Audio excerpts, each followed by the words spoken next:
Bueno, buenos días a todos y gracias por estar aquí presentes conmigo, dándome apoyo. Iniciamos, como ha dicho Dida, que esta nueva línea de 12 meses, 12 charlas y en primer lugar agradecer al hospital por dejarme participar y colar con todos ellos. Entonces, como os ha dicho él, vamos a hablar del tema de la puesta en las aves, que me pareció un tema muy interesante porque es algo muy habitual y aunque inicialmente parece que tenga que ser algo puramente estacional, debido a la aclimatación a las aves en cautividad, pues algo que nos puede ocurrir y que se puede presentar en la consulta prácticamente durante todo el año.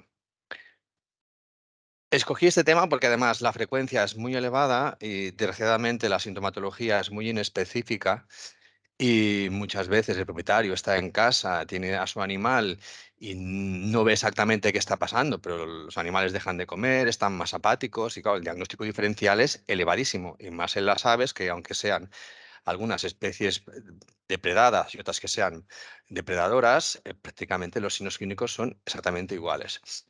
Y luego es algo que si alguien es criador y hay patología reproductiva, pues evidentemente la reproducción en esta línea de especies pues es totalmente inviable.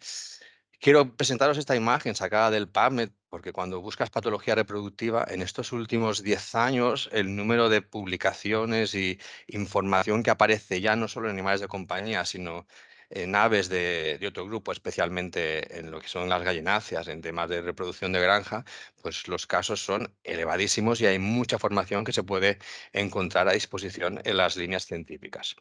Os pongo también tres artículos que me parecen muy interesantes. Hay alguno que es un poco antiguo porque ya es del 2003, ya hace más de 20 años, pero da igual. Sigue dando una información muy buena. Hay cosas que, por mucho que vayan pasando los años, son exactamente iguales. Va a cambiar un poco las diferencias en el tratamiento, pero la información básica la puedes encontrar allí. Y es una revisión muy, muy instructiva. Luego hay cosas mucho más nuevas y artículos especiales dedicados a especies tan claras como es la gallina, incluso animales que se tienen como animal de compañía, ya no solo como un animal de granja. Para hacer un poco de resumen e índice, explicaos dos detalles de anatomía, los signos clínicos y ver un poco de imágenes. La vía que tengo yo de manejar, que evidentemente no es la definitiva, porque cada veterinario al final tiene su manera de trabajar, pero yo os voy a explicar un poco mis herramientas y mis vías que tengo para decidir qué hago en cada caso, las vías de diagnóstico, un poco el diferencial y luego finalmente las herramientas que tenemos para decidir este animal lo dejo tranquilo y espero o realmente es una distocia bajo quirófano y qué técnica quirúrgica voy a utilizar.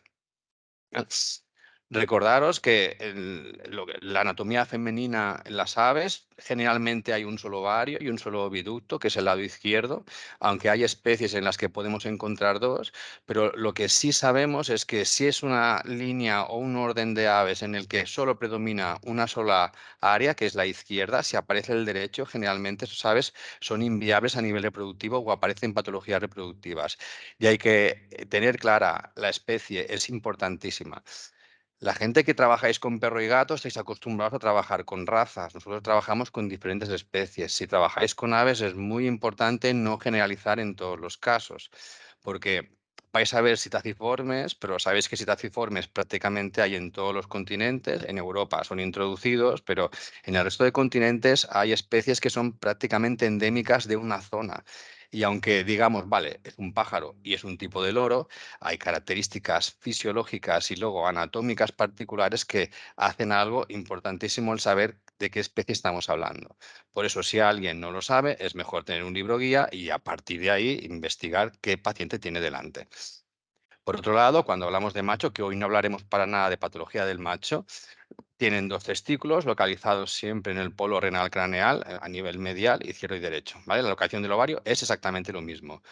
Cuando son animales muy jóvenes, a veces es muy difícil llegar a identificar externamente, incluso con técnicas de imagen, si es macho y hembra. Lo que pasa es que con la experiencia y, por ejemplo, sabiendo que en el lóbulo renal craneal, en las hembras cruza el ligamento dorsal, podemos acabar de identificar una hembra muy, muy, muy joven. Diferentes situaciones nos podemos encontrar con la apariencia del ovario cuando endoscopiamos un animal o cuando lo abrimos desgraciadamente en una necropsia o simplemente en tema quirúrgico.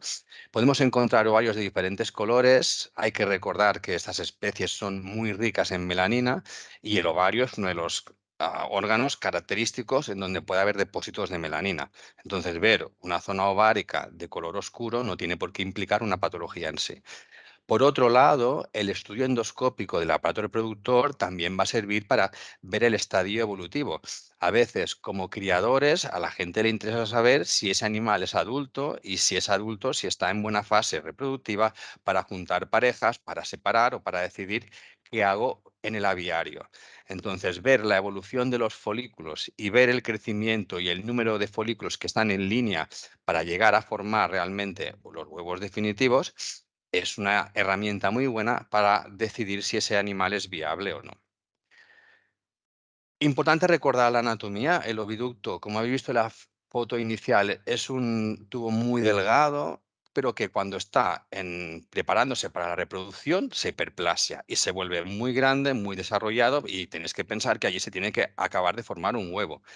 Si recordáis la casquería, que muchas veces utilizo el mercado como herramienta para que recuerde la gente la anatomía, muchas veces nos comemos los folículos de las gallinas, los metemos en el caldito, sobre todo en invierno es algo muy nutritivo y muy rico, y finalmente el folículo, cuando está grande, es lo que realmente va a entrar dentro del oviducto y se va a ir recubriendo de diferentes estructuras que va a determinar el huevo definitivo. Entonces, hay diferentes partes. La más craneal es el infundíbulo, en donde se producen las chalazas y es la primera capa que va a acabar que va a formar lo que sería la estructura del huevo. Entonces, lo que mantiene es un eje horizontal y en esta zona, como todavía el folículo no está cubierto de material, es donde se puede producir la fertilización, ¿vale? Una cosa es dónde se deposita el esperma durante la cópula, pero luego es donde tiene que llegar el espermatozoide para hacer la fertilización, y es arriba del todo, en el infundíbulo. La siguiente estructura es el magnum, donde se produce el albumen, como podéis ver en la imagen de la derecha.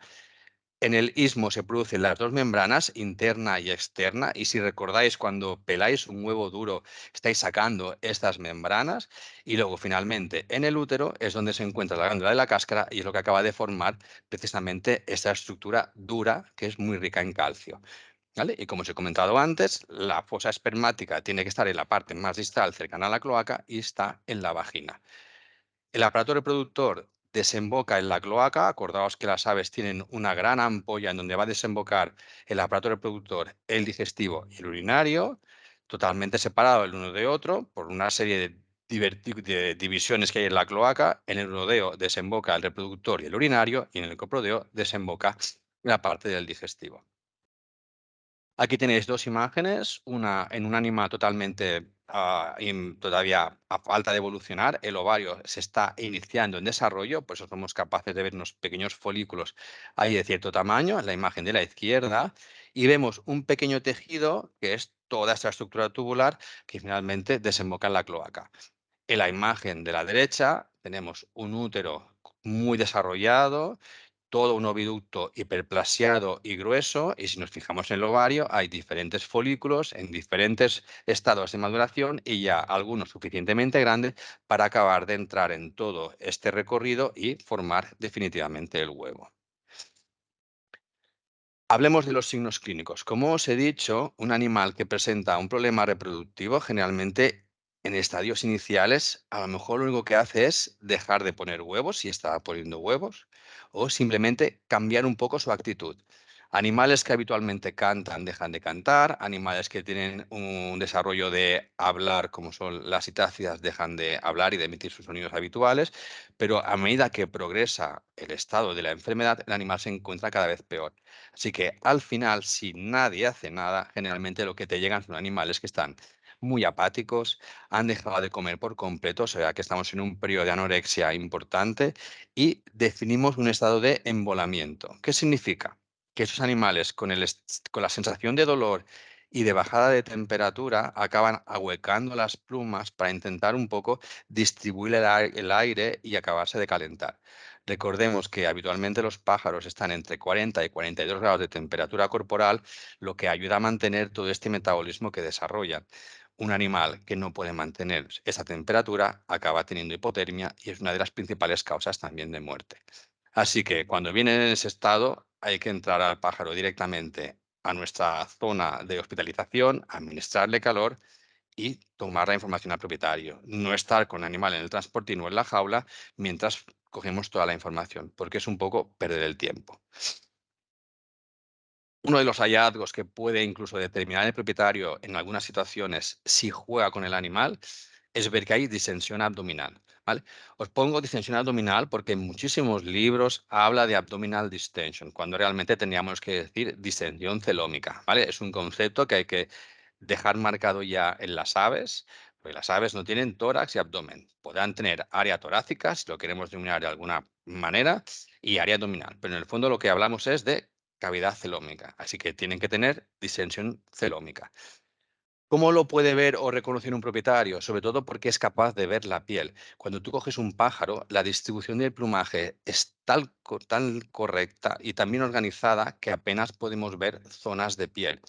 Cuando la zona abdominal o la zona caudal de la cavidad celómica se distiende, lo que hace es ahuecar todo este plumaje. Aparte que muchas veces va acompañado de otros signos, ya sean de origen digestivo o de origen renal o simplemente secreción que puede venir del aparato reproductor, y todo este plumaje que queda alrededor de la zona cloacal queda humedecido, con lo cual todavía somos capaces de ver más esta distensión. ¿Vale? Y aquí tenéis dos imágenes, una de un agaporni que tenéis en la imagen de la izquierda, que está anestesiado, y en la imagen de la derecha, un canario con una cavidad celómica distendida que se ve en la parte más caudal, entre la cola y las extremidades posteriores. Recordad que cuando hablamos de alteraciones reproductivas y en las que metemos en el diferencial la presencia de un huevo, primera, estamos pensando en estructuras reproductivas que han aumentado de tamaño o algo que hace un efecto masa importante dentro de la cavidad celómica, como sería el caso de un huevo en formación o de un huevo ya formado. Entonces, todo este espacio que ocupa acaba comprimiendo estructuras. Una de las cosas que podemos ver es compresión del sistema digestivo, con lo cual podemos ver animales que, una, porque han dejado de comer y dos, por compresión, no producen suficiente cantidad y volumen fecal, con lo cual lo que vemos es una cloaca o el resto del fondo de la jaula manchado de orina y de uratos, y esto al final acaba comprimiendo más estructuras, como pueden ser el sistema renal, con lo cual podemos tener un gran compromiso renal y tener lo que denominaríamos una azotemia porrenal, que acaba finalmente en un grave problema renal. Y luego también podemos tener problemas respiratorios, sobre todo por compresión de sacos aéreos, ¿vale? Recordad que un animal que viene con un proceso respiratorio, como es este caso del periquito que tiene un caso claro de disnea, no tiene por qué ser siempre una neumonía con aerosaculitis.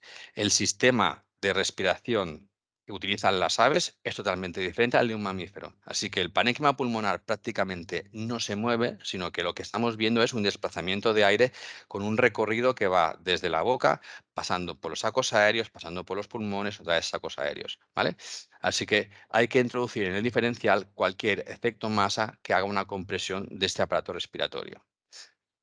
También podemos encontrar animales con cojera. ¿Y cómo explicamos la cojera en este caso? Y es que cualquier efecto masa que comprima todo lo que es la inervación de la extremidad posterior, que implicamos el desarrollo del ciático, nos puede venir con cojera. Pensá que estamos hablando de un desarrollo de una motoneurona inferior. Al principio podemos ver alteraciones solo de la parte más distal, animales que se intentan coger y prácticamente no mueven para nada lo que serían las falanges, pero al final vienen animales que con una cojera totalmente desarrollada desde prácticamente la articulación coxofemoral, y como os pongo en el caso de la cotorrita que sujeto con la mano, podemos ver incluso automutilación, debido a toda esa alteración que produce la falta de inervación. ¿Qué más clínicas podemos ver asociadas a alteraciones reproductivas y asociadas con huevos? La presencia de hernias, ¿vale? Hay que pensar que, sobre todo si han sido pájaros que han puesto muchísimos huevos, un huevo se puede poner prácticamente cada día. La puesta va a depender un poco de cada especie, pero en general podemos ver que los pájaros ponen un huevo cada día o cada 2 días. Luego, si esta distancia entre huevo y huevo es mayor, también puede depender un poco del manejo y de cada especie. ¿Qué ocurre en según alteraciones reproductivas o alteraciones que han producido gran compresión de la cavidad celómica? Que se distiende esta musculatura, la aponeurosis que determinaría la línea alba se acaba abriendo y vemos animales que acaban completamente herniados. La formación de una hernia no tiene nada que ver con una hernia en mamíferos. Lo digo porque a veces buscamos un anillo y no es un anillo. Generalmente es, por no decir siempre, que la línea y la aponeurosis que forma la línea alba se abre y es por donde van a salir todas las estructuras. Hay algún caso más complicado, como el que vais a ver un poco más adelante. Y aquí os pongo 3 casos completamente diferentes: un periquito con una hernia muy desarrollada, otra con doble hernia, que la veis aquí, una más proximal y otra más distal, y una oca con una hernia caudal en la cavidad celómica. Podemos ver prolapso, porque evidentemente si hay un animal que está en puesta y está intentando poner un huevo, lo que hace es contraer, pero no solo es la contracción de la musculatura uterina, sino también la contracción de toda la musculatura que hay en la zona caudal de la cavidad celómica. Entonces, al final, todo este esfuerzo acaba produciendo un prolapso. Podemos encontrar situaciones en las que se prolapsa la cloaca, en las que se prolapsa incluso la matriz y podemos ver incluso huevos, como es en el caso que os pongo de esta Carolina, que más adelante hablaremos de un caso similar. Claro, nos encontramos en el caso así, lo tenemos ingresado en la hospitalización y hay que decidir a ver qué hacemos. Entonces, muchas veces la idea es trabajar igual que trabajas en perro. Uy, cógelo, explóralo, ponle el termómetro, busca un catéter, pónselo, busca los fluidos, empiezas a manejar al animal y al final acabas que el animal se te muere en milésimas de segundo. Entonces, una de las instrucciones es, vamos a ver hasta qué punto un pájaro que viene en esas condiciones puede tolerar el manejo. Entonces, la recomendación es que cuando vienen postrados en el fondo de la jaula, los ojos completamente cerrados, lo intentas estimular de alguna manera, el animal no responde, lo coges y prácticamente no hay ninguna respuesta de defensa, como es quererse sujetar con las extremidades posteriores, es mejor buscar una incubadora. Si no tenéis incubadora, la diseñáis, una caja de plástico, se busca una fuente de calor, que incluso una fuente de calor puede ser un vaso con agua bien caliente, evitando que el pájaro en un salto pueda caer dentro, evidentemente, un suministro de oxígeno y un suministro de humedad, que si tenéis un vaso de agua caliente es más que suficiente, ¿vale? Luego animales que vienen con una disnea muy marcada, ahí también hay que minimizar el riesgo. Y entonces hay que buscar la manera de introducir oxígeno en esa incubadora. En cada caso, como tenéis que manipularlo, tendréis que decidir qué hago. ¿Me atrevo ya a poner medicaciones y a pinchar o espero? Entonces, animales muy pequeños en las que el volumen a administrar quizás es demasiado grande o lo que vais a administrar son muchas inyecciones, a veces más vale esperar 10, 15, 20 minutos, media horita con el animal en la incubadora y ver cómo responde. ¿Que se muere? Claro, hemos hecho mal. Pero si lo medicáis y también se muere, también hemos hecho mal. Entonces, desgraciadamente, hay que aprender de los errores. Así que a lo largo de la experiencia vais a ver qué animal vale la pena medicar, qué animal vale la pena esperar.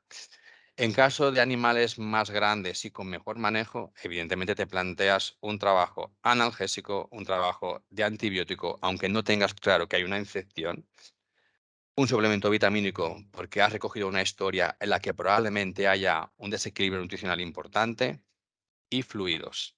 Todo esto acompañado de mantenimiento de calor, oxígeno y humedad.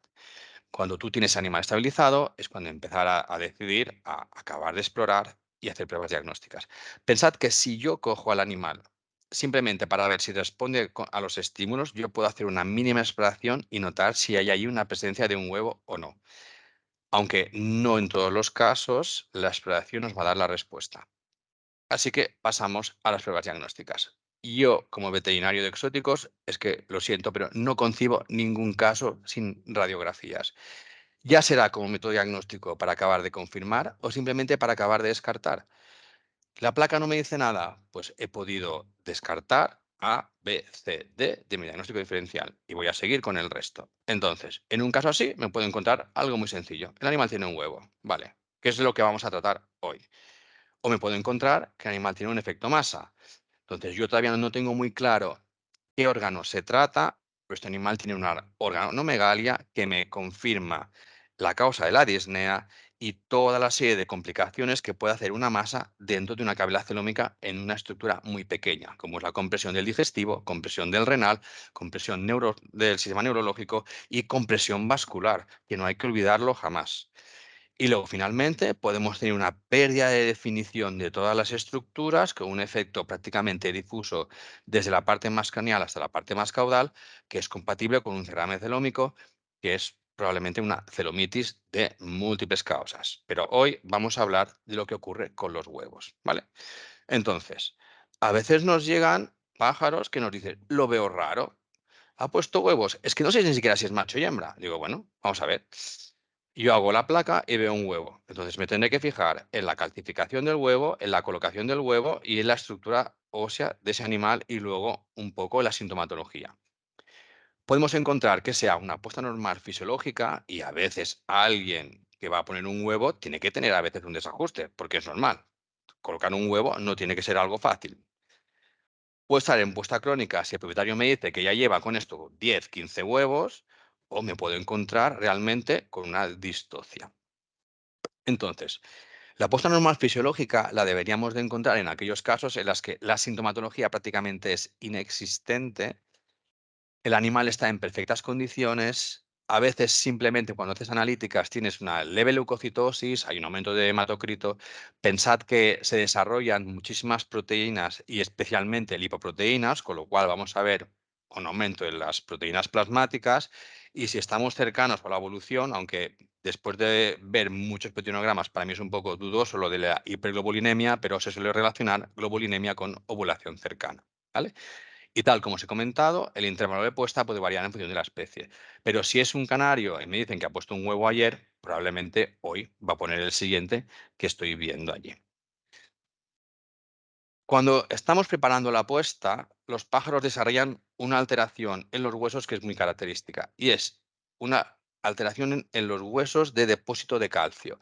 Este calcio se deposita en la cavidad medular, no da rigidez. Entonces, no penséis que porque veis un animal con una calcificación tan exagerada como este, si os fijáis, sobre todo en las alas y las extremidades posteriores, he aumentado un poco el contraste de las placas para que sea más visible durante la presentación. Estos huesos prácticamente están totalmente radiopacos, no hay una cavidad medular evidente. Si no, si lo comparáis con el húmero, vais a ver qué diferencia. Aún así hay que pensar y recordar que el húmero es un hueso neumático. Eso significa que la cavidad está llena de aire. Entonces, cuando yo veo esto, yo ya estoy relacionando a este animal con un aumento de estrógenos, con una preparación para la puesta, con un almacenaje, ¿vale? Un hueso así no tiene mayor rigidez que otro, porque lo que tiene es calcio medular, no calcio en las corticales. Aparte que vemos un aumento en la figura de las estructuras de la cavidad celómica, acordaos que una figura normal es en forma de 8, este animal tiene una figura en forma de botella, con lo cual tiene lo que denominamos una organomegalia en el área caudal. ¿Diagnóstico diferencial? Pensad en todo lo que hay dentro, empezando por el hígado, el bazo, los riñones, las gónadas, el páncreas sería raro, las adrenales y luego que puede haber un efecto masa por otra cosa, ¿vale?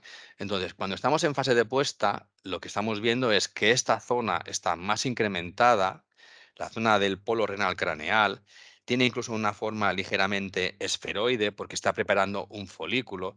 Generalmente todo el digestivo está desplazado hacia ventral y ligeramente hacia caudal, pero sobre todo hacia ventral, porque ya no solo se está aumentando el tamaño del ovario, sino que está aumentando el tamaño de todo lo que es el recorrido, que es el oviducto hasta llegar a matriz, vagina y cloaca. ¿De acuerdo? Entonces es normal que veamos una leve compresión en sacos aéreos. ¿Este animal en la clínica presenta disnea? No. ¿Qué actitud tiene? Que simplemente el propietario lo ve raro.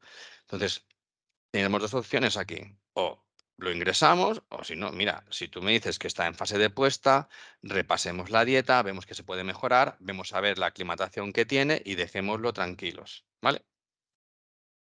Aquí os pongo una imagen que señala más o menos, espero que lo podáis ver, la forma folicular esférica en esa zona, ¿vale? Que es lo que me determinaría que estaba un folículo.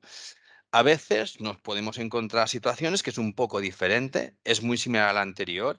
Podemos identificar la compresión de los sacos aéreos, podemos identificar el ventrículo lleno de piedras y como estas piedrecillas van pasando a través del digestivo, vemos como todo está comprimido hacia ventral.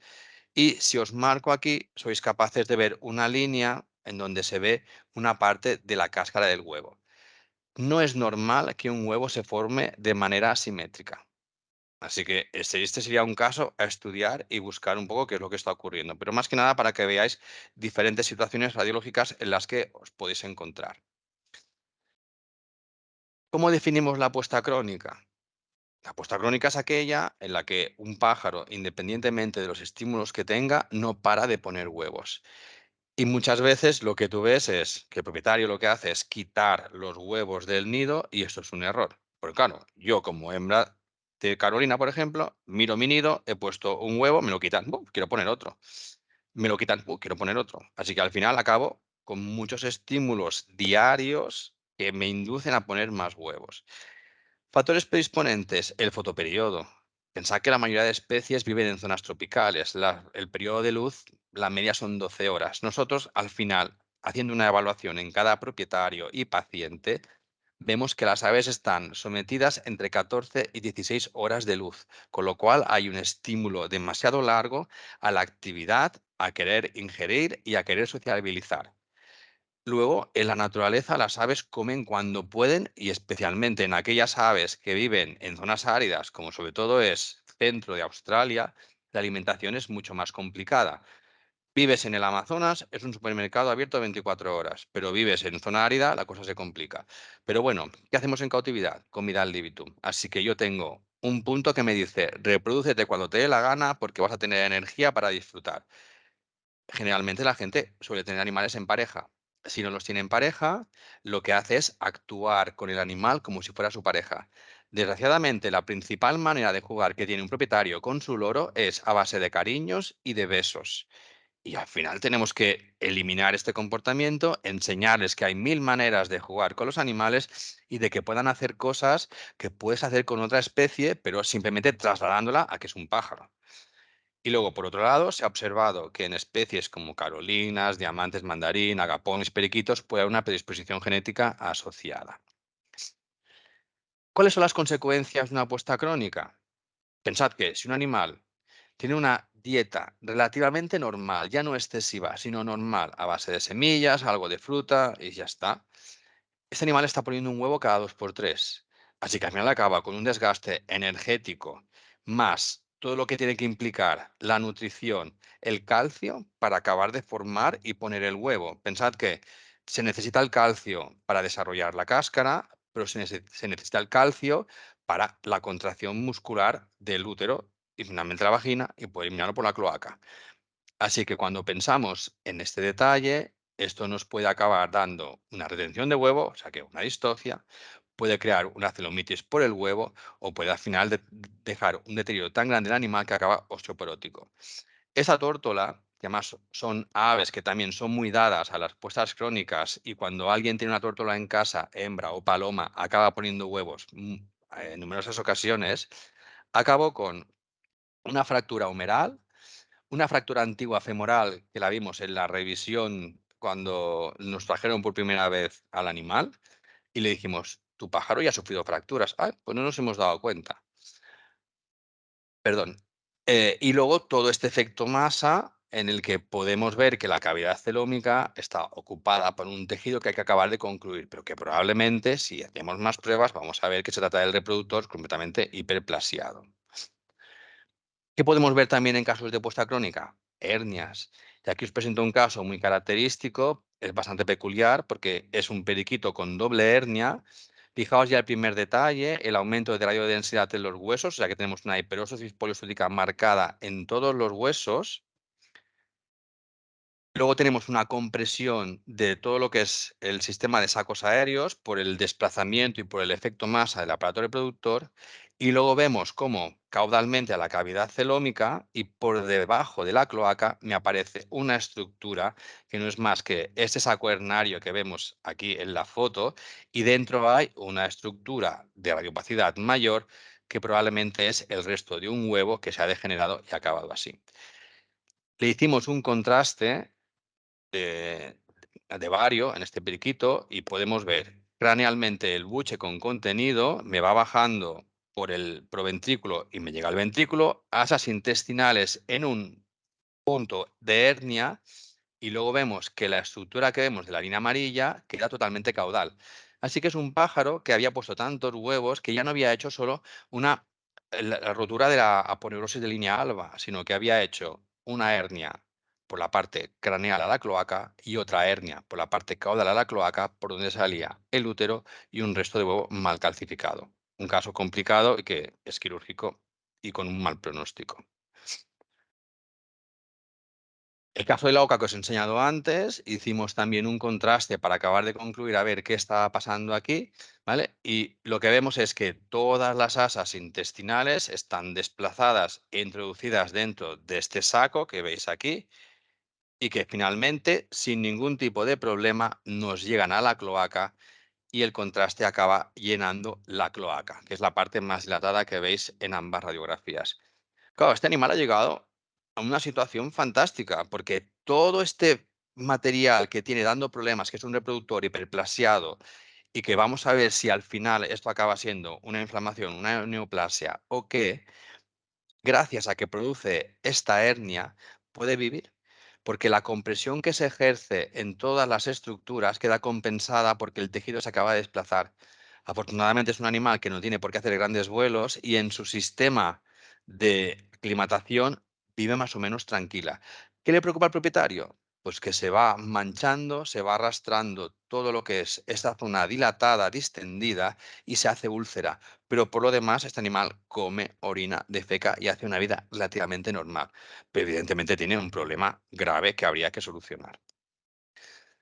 Casos de hernia acaban en cirugía, si es posible, porque a veces no es viable la cirugía, pero hay que pensar que lo que yo no puedo es abrir y reintroducir el material, porque si el material ha salido es porque no cabe en la cavidad celómica. Entonces hay que investigar cuál es el problema y si es suficiente y necesario y hay posibilidades, eliminarlo y reparar el problema.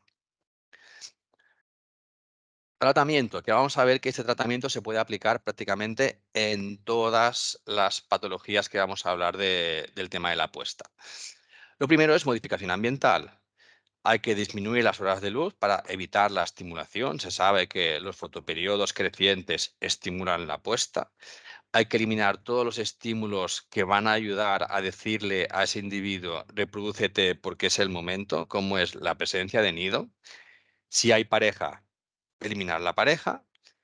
Control de la dieta, ¿vale? Es muy importante allí intentar explicar al propietario que la comida no tiene que estar al libitum, no tiene que estar a un acceso de 24 horas, porque si no el animal tiene un constante control energético del organismo, así que cuando tiene hambre va a comer, entonces siempre hay energía para producir un huevo.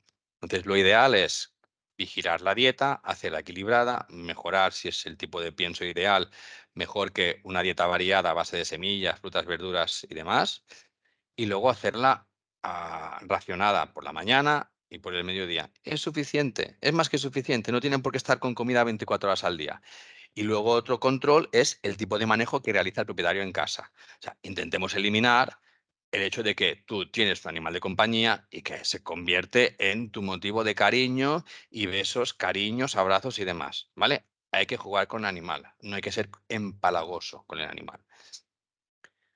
Aparte de esto, hay que vigilar qué es lo que hemos encontrado tanto en las analíticas como en la sintomatología del animal. Así que ya no os pongo aquí ni antiinflamatorio, ni antibióticos, ni flus ni demás, ¿vale? Vamos a intentar trabajar directamente con el problema. En la bibliografía vais a encontrar multitud, bueno, pongo sobre todo estos 5 puntos hormonales, que es metoxiprogesterona, levonorgestrol, HCG, los análogos de la GnRH y cabergolina. Y luego, finalmente, si no se soluciona con el tema hormonal, tendríamos que hacer cirugía. Vamos a hablar un poco de las hormonas. Muy brevemente, de estas tres que se hablaba años atrás. Todavía existe bibliografía referente a ellas y en según qué país todavía se siguen utilizando, pero, por ejemplo, el acetato de medroxiprogesterona no lo recomendamos por los efectos secundarios, sobre todo por alteraciones hepáticas, diabetes mellitus y que hay casos descritos de muerte tras su administración.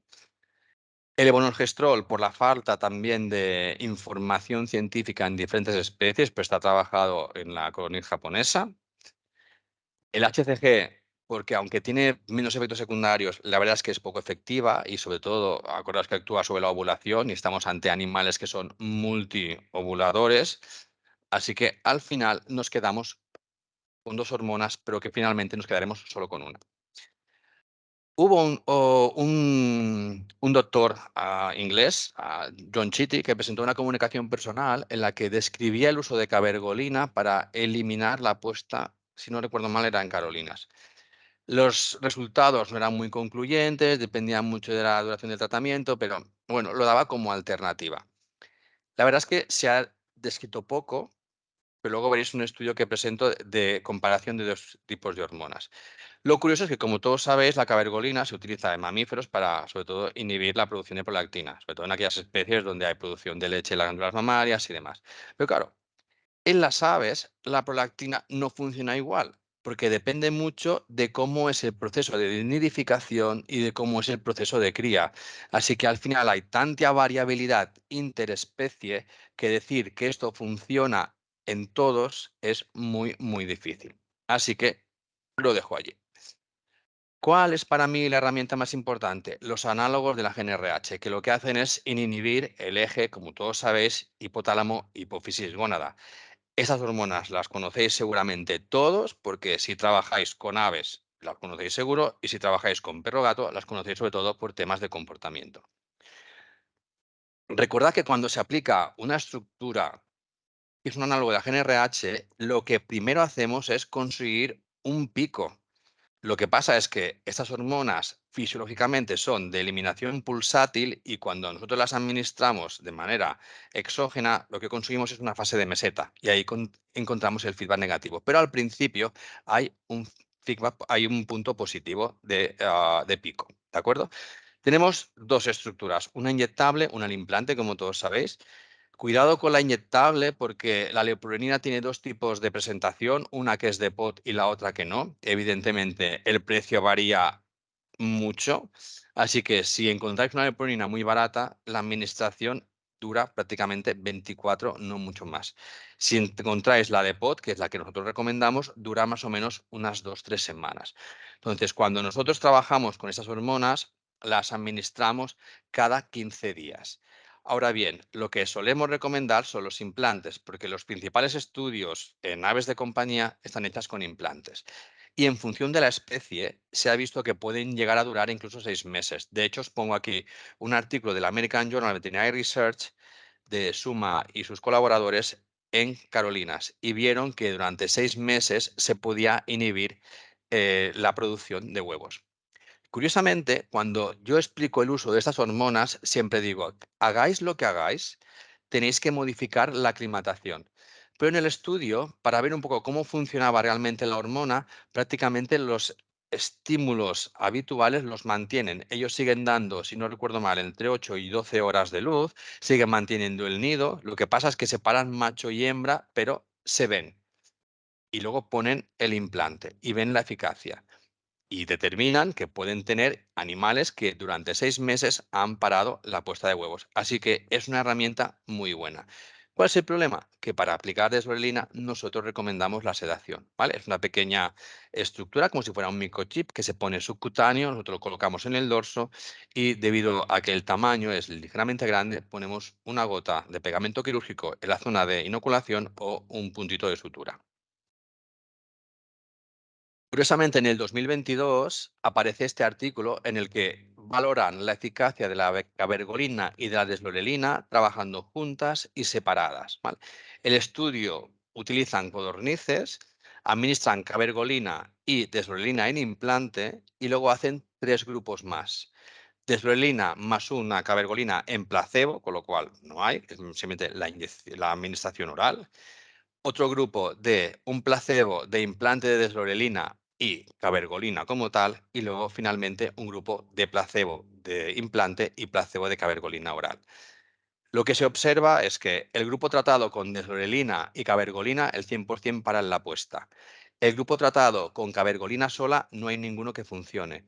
El tratado con deslorelina sola, el 78%, y curiosamente los del grupo placebo de ambas estructuras, el 10% para de manera intermitente, porque probablemente sea una cuestión de manejo. Con lo cual, viendo los resultados, casi puedes concluir que la cabergolina tiene un efecto prácticamente nulo. Cuando realmente determinamos qué es distocia. ¿Y cómo lo determinamos? Pues porque este animal, si le hemos encontrado un huevo y lo dejamos unas horas en la incubadora con calor y suplemento vitamínico y fluidos y analgesia y si es necesario un poco de calcio y no pone el huevo, este animal hay que entrar a quirófano de una manera invasiva. No invasiva, pero hay que sacarle el huevo. Luego también depende un poco de la manera con las que vienen. A veces nos hemos encontrado casos que vienen totalmente postrados dentro de una caja y cuando lo pones dentro de la incubadora, el pájaro en menos de una hora, ¡pum!, ya ha puesto el huevo. Con lo cual, lo único que necesitaba era mejorar la aclimatación ambiental. ¿Vale? Lo definimos como la no puesta del huevo y generalmente se encuentra, como ya está calcificado, mínimo está en el útero. Puede estar también en la vagina, en la unión vaginal cloacal o puede ser incluso un prolapso como la imagen que veis aquí. ¿Vale? Especies, me da igual porque al final te viene cualquier ave hembra puede venir con una situación de distocia. ¿Vale? Las principales causas que nos encontramos aquí es situaciones en las que, por la razón que sea, ya sea porque no se ha administrado correctamente la dieta o porque hay enfermedades que lo determinan, hay bajadas de calcio. Con lo cual, la musculatura bioactual no se contrae correctamente o podemos encontrar inflamaciones, infecciones, tumores, etc., que me alteran esta musculatura. La mala aclimatación, la hipotermia, el estrés, a veces la ausencia de áreas de nidificación, aunque en cautividad es raro porque te encuentras agapornis que pueden poner los huevos en el comedero, en el fondo de la jaula o incluso cuando los sacas a volar y se te pone encima de ti. Y luego, una de las causas, predisposición genética. ¿Vale? Pero lo que sí vemos es que la mayoría, por no decir todas, están mal aclimatadas con una mala nutrición. Tenemos la idea de que las citácidas comen pipas o semillas, vale. Pueden comer semillas, pueden comer pipas, pero hay que ser variado. Hay que ofrecer un abanico muy grande de todo este tipo de semillas, más frutas, más verduras, sino pensad en el ambiente donde viven. ¿Vale? Los síntomas ya los tenéis, ya los sabéis, anorexia, depresión, distensión abdominal, todo aquello que puede llegar a comprimir, o sea, que no os quedéis, bueno, tiene un huevo, ya está. No, no. Hay que pensar que es una estructura que comprime desde lo más sencillo, como puede ser el intestino, hasta lo más complicado, como puede ser un vaso o un nervio. Así que pensad en que estamos tratando de un animal que puede morir rápidamente. ¿Vale? Luego puede haber complicaciones, porque a veces, incluso el propietario intenta sacarle el huevo. Así que se puede producir una rotura del oviducto. Puede haber habido una ovulación ectópica. Secundaria a una inflamación se puede necrosar este oviducto. Hay un caso descrito de torsión uterina. Hay celulitis secundaria, porque animal que tienen puesta crónica y que acaba en distocia, al final todo este sistema reproductor, que inicialmente es estéril, puede contaminarse porque viene de la cloaca, así que puede acabar con un problema de celomitis, que puede ser bacteriana o no, porque si se me hace una ovulación ectópica, luego también tenemos una peritonitis asociada a este folículo que ha ovulado donde no toca. Ya sabéis las alteraciones, hernias, prolapsos, alteraciones gastrointestinales y renales, ¿vale? Entonces, importante, ya sabemos la historia, a veces se palpa, a veces no, y hacemos placa, ¿vale? Cuando vemos el huevo, que la punta más estrecha no está mirando para abajo, distocia seguro. Cuando la cortical del huevo es más gruesa que la del huevo, que la del hueso, perdón, distocia seguro. Y luego, si vemos animales que tienen más o menos un huevo colocadillo, pero no hay hiperóstosis poliostótica en los huesos, significa que la cantidad de calcio necesaria para desarrollar la puesta está en duda. Así que también puede ser distocia y hay que ir controlando. La imagen que tenéis en la derecha, ¿sois capaces de ver dos huevos? Espero que todos me digáis que sí. Hay un huevo perfectamente formado que mira hacia abajo, que no tiene por qué ser problema. Pero luego hay otro huevo ¿Que por qué tiene que haber 2 huevos? Los huevos se producen cada uno individualmente, no tienen por qué aparecer 2 huevos. Entonces, para mí es un caso que es quirúrgico sí o sí, no hay que esperar. En la bibliografía y en según qué congresos hay veterinarios que han dejado, generalmente lo vemos en guacamayos, un guacamayo en estas condiciones así, han hecho el tratamiento médico y ha funcionado. Si hay una clínica asociada de malestar general, de dolor, de apatía y que veis que las constantes van en deterioro, yo no esperaría y los intentaría sacar de la mejor manera y más rápida que pudiera. Otro tipo de presentaciones.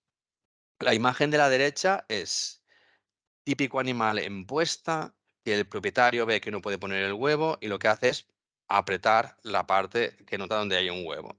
Entonces podéis ver cómo este huevo está completamente deformado, está aplastado y en la imagen lateral ya es difícil de ver la forma que tiene.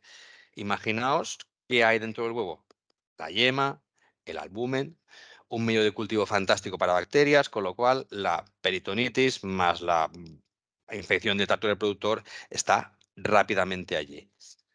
Aquí tenemos otro caso en la que dices, bueno, hay una hiperostosis poliostótica, este animal parece que tenga buena cantidad de calcio, pero la cortical está muy desarrollada. La posición es bastante buena porque el punto fino del huevo apunta hacia la cloaca, pero fijaos en la cortical.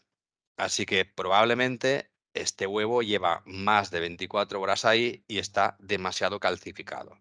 Así que decidimos prepararlo. Es una urgencia, tratamiento ambiental a este animal. Sí que probablemente a la mínima que yo lo coja del transportín, ya voy a tener preparado mi jeringuita con fluidos, con antibiótico, con analgesia, que ahora hablaremos un poquito de analgesia. Si está muy deshidratado, cuidado con el meloxicam, aunque hay un estudio que dice que poco llega a afectar. Pero como lo vamos a trabajar todo en masa, Masa, meloxicam meloxicam y y tramadol. tramadol. Si me Se acaba me de acaba de acoplar a acoplar alguien alguien. con el micro, por favor. ¿Sí? Gracias.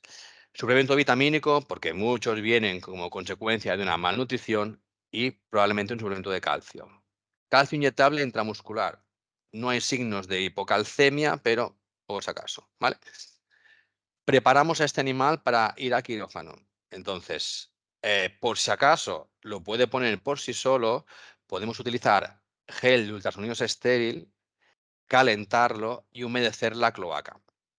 La bibliografía describe también el uso de 3 diferentes hormonas, oxitocina y prostaglandina F2 alfa, por un lado, que yo en aves no os la recomiendo porque lo que hacen es favorecer la contracción uterina, pero no la relajación del esfínter uterovaginal.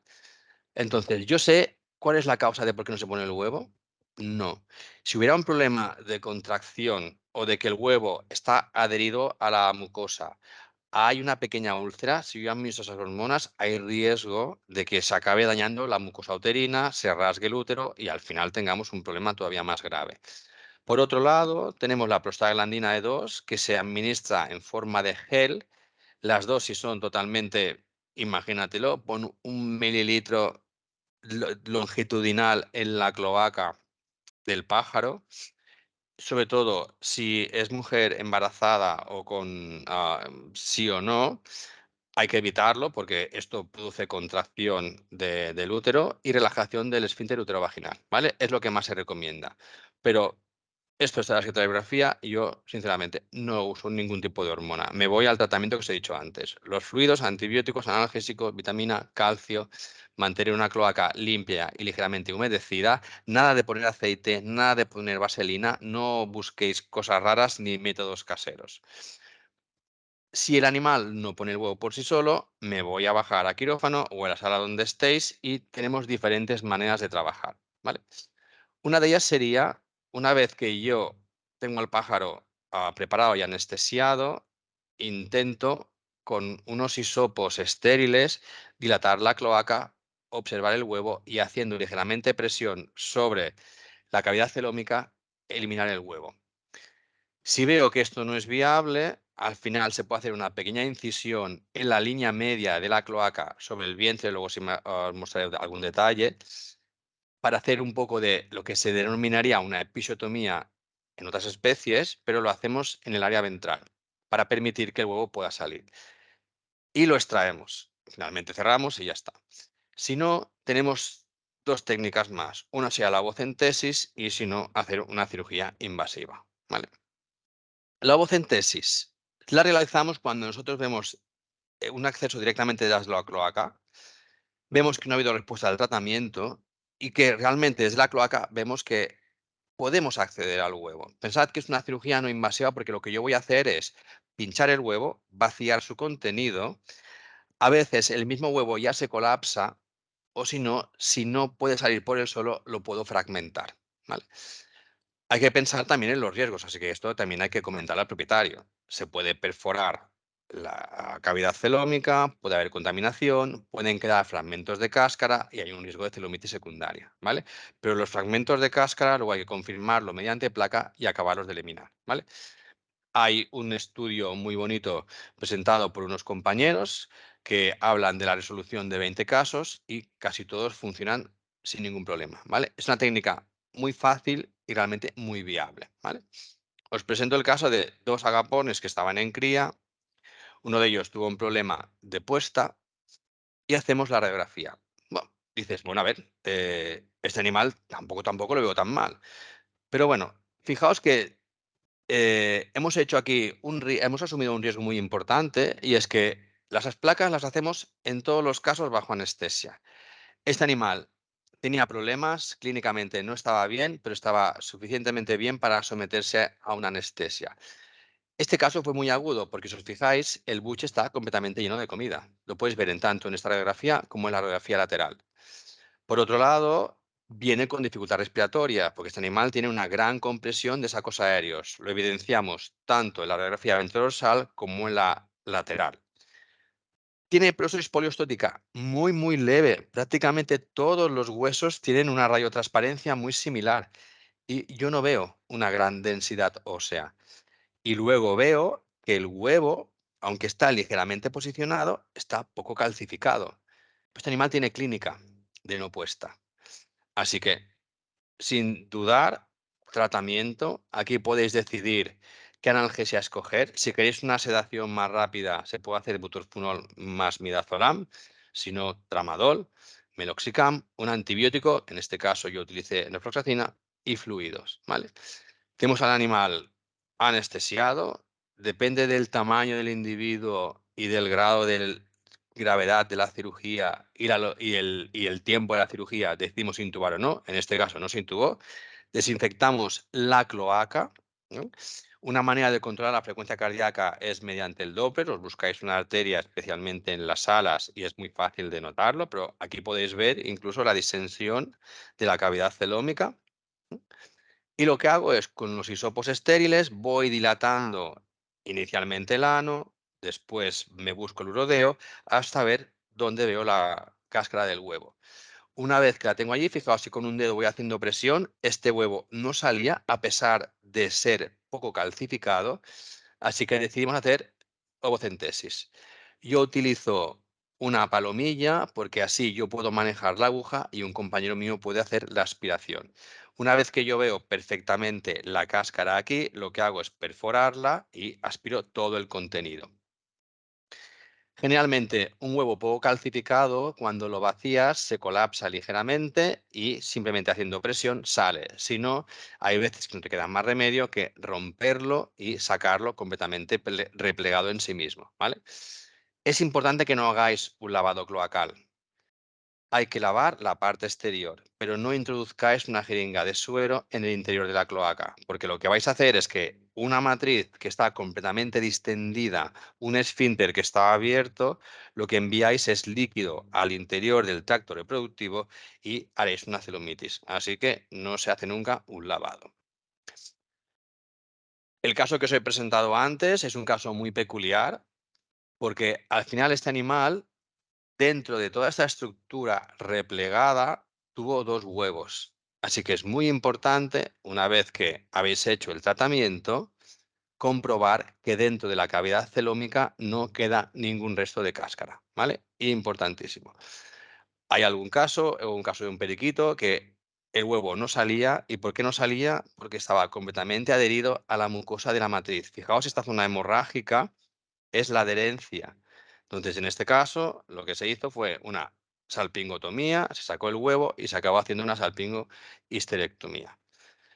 Aquí os pongo el caso descrito de una torsión de útero, por si alguien está interesado en buscar el artículo. Es un poco antiguo, pero está descrito y es un caso bonito para acabar de completar un poco nuestros conocimientos. Os voy a presentar un caso muy similar que tuvo que finalmente acabar mediante cirugía. Una Carolina, hembra adulta. Fijaos que el estado, los que ya sabéis trabajar en aves o conocéis las aves, simplemente viendo la foto ya me podía decir, este animal está activo, reactivo, así que es un buen candidato para, si hay que hacerlo, lo hacemos ya. Lo preparamos en 10, 15, 20 minutitos y nos vamos directamente a hacer el procedimiento que sea. Ya sea una extracción normal sin invasión, ya sea una ovocentesis o una salpingotomía. ¿Vale? Fijaos también la distensión de la cavidad celómica y el abultamiento cloacal. Pero la actitud, ya solo con el manejo, me parece que es un buen paciente, ¿vale? Radiografía, pero ya sabéis que siempre hago radiografía. Hiperóstosis poliostótica de las extremidades posteriores, aumento de la cavidad celómica. En esta placa apenas se ve la calcificación del huevo, pero en esta sí.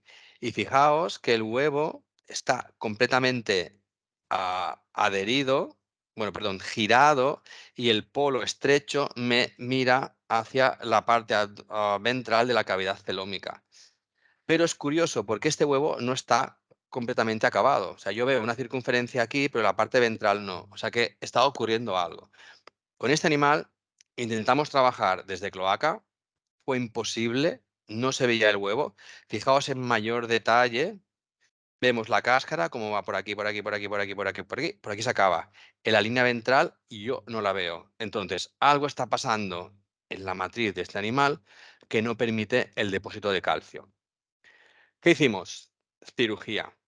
Animal preparado, animal intubado, sus fuentes de calor, que son los guantes que veis aquí, catéter, elemento Doppler para controlar muy bien la frecuencia cardíaca y nos vamos a hacer cirugía. Utilizamos paños transparentes, sobre todo en el área quirúrgica, para poder bien y monitorizar mejor el paciente, ¿vale? Finalmente que el paciente se acaba cubriendo, excepto esta ventanilla. ¿Vale? Utilizamos un retractor Lone Star, que yo os lo recomiendo si tenéis que hacer cirugía, especialmente en pequeñas especies. Incisión en la piel, con muchísimo cuidado, porque las estructuras digestivas están muy cerca, así que siempre mantener una incisión delicada, lo que dicen los ingleses gently, todo se hace gently, ¿vale? Y ahí observamos cómo hacemos la incisión, encontramos la matriz, incidimos en la matriz y hay una estructura ya con un color bastante horrible. Lo pincho porque lo que hago es vaciar este contenido y fijaos cómo sale el huevo. ¿Vale? Este huevo estaba adherido a la mucosa, así que hay que ir con bastoncillos separando todo este huevo, toda la periferia de la cáscara unida a la mucosa y finalmente sacarlo. Se sutura una estructura invertida, absorbible, estructura pequeña, porque estamos hablando de animales muy pequeños, finalmente la muscular, finalmente la piel. Y aquí en la imagen de de la derecha veis el huevo, fijaos el color, ya solo ver el color ya dice que este huevo está mal y cómo está el contenido. ¿Vale? Es muy importante eliminar el contenido antes de sacar el huevo para evitar una contaminación en cavidad celómica. Finalmente, recuperamos el paciente, mantenemos la analgesia con antiinflamatorios, con antibióticos, con fluidos y le administramos un implante de desorelina porque yo no quiero que este animal en breve me empiece otra vez en un ciclo reproductivo. Así que metemos nuestro pequeño implante, que lo veis en la imagen de abajo y de la izquierda, subcutáneo, aquí, ¿vale? El implante suele empezar a trabajar a las 3 semanas, así que muchas veces lo que hacemos es acompañar el día cero, el implante, con una inyección de leptorenina. En la imagen de la derecha, el animal recuperándose postquirúrgico y luego ya la incubadora con mucho enriquecimiento ambiental. Papel, en este caso los propietarios jugaban con el animal con pinzas de ropa, pues pinzas de ropa. Hay que evitar que ese animal se automutile. Aún así, si el grado de analgesia es bueno, no tiene por qué haber ningún problema. Conclusiones. Los problemas reproductivos son muy frecuentes en esas especies, mucho. Y el problema es que es una sintomatología muy inespecífica y te llega el propietario con su pájaro en la jaula y tú dices, está enfermo, ¿y qué tiene? Pues es que no sé, hay que empezar a trabajar, porque es que si tiene un problema digestivo y le duele, va a venir así. Si es reproductor, va a venir así. Si es renal, va a venir así. Si es neuro, puede venir así o puede venir peor. Pero es muy importante decirle que el abanico es muy grande, porque esas especies funcionan así. Para mí, diagnóstico de imagen, la llave tanto para confirmar como para descartar. La llave, no he hablado de ecografía, pero en los casos en los que no veis calcificación de huevo, tenemos otras herramientas, como es la eco y, si es necesario, hasta el TAC. Tratamiento, decidís si es quirúrgico o médico. Primero, trabajáis con medicina. Si no, anestesia, intentar trabajar de una manera no invasiva. Cero invasión, manipulación con hisopos. Ligeramente invasión, ovocentesis. ¿Qué no funciona? Cirugía convencional, ¿vale? Todo va acompañado de hormonas, siempre. Haga lo que haga, implante de deslorelina, análogo de la GnRH, ya sea deslorelina, leuprorelina, pero siempre va acompañado. Importante modificar el ambiente, aunque hay un estudio que trabaja solo con la deslorelina y dice que, bueno, no dice, pero lo hacen así y funciona. Pero bueno, nosotros siempre trabajamos, intentamos asegurar una eliminación de puesta durante todo el año y suele ir bastante bien. Y luego, sobre todo, información al propietario. Es importantísimo tener siempre al propietario informado desde el momento cero. Me he comprado un loro, vengo a revisión. Usted tiene que hacer A, B, C, D. ¿Vale? Pues nada, muchísimas gracias. Espero que haya sido de vuestro agrado y nada, estamos aquí.